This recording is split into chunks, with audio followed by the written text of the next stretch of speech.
നിയമസഭാ തെരഞ്ഞെടുപ്പിൽ CPIMന്റെ സ്ഥാനാർത്ഥി പരിഗണനാ പട്ടികയിൽ ഉണ്ടായിരുന്ന ആളാണത്രേ കലാഭവൻ മണി. മന്ത്രി AP അനിൽകുമാറിനെതിരെ പാർട്ടി പരിഗണിക്കുന്ന പേരായിരുന്നു അത്രേ മണിയുടേത്. എന്നാൽ മരിക്കുന്നതിന് ദിവസങ്ങൾക്ക് മുമ്പ് പങ്കെടുത്ത അവസാന പരിപാടിയിൽ മണി ഈ നിർദ്ദേശം തള്ളിക്കളഞ്ഞു.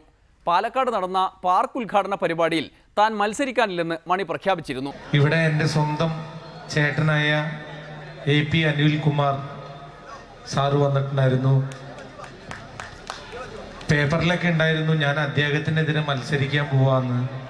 ഒരിക്കലും ഇല്ല കേട്ടോ, ഒരിക്കൽ കൂടി പറയാണ്. ഈ തവണ എന്നെയും ഇലക്ഷൻ നിർത്താൻ വേണ്ടി കുറെ ആൾക്കാർ ശ്രമിച്ചുകൊണ്ടിരിക്കുക. പക്ഷെ ഞാൻ പടച്ചോനാണ് സത്യം, ഞാൻ നിൽക്കില്ല. കാരണം 10ാം ക്ലാസ് 3 പ്രാവശ്യം തോറ്റ ആളാണ് ഞാൻ. നമുക്ക് ആ ജോലി പറ്റൂല, അതോട് നിൽക്കൂല.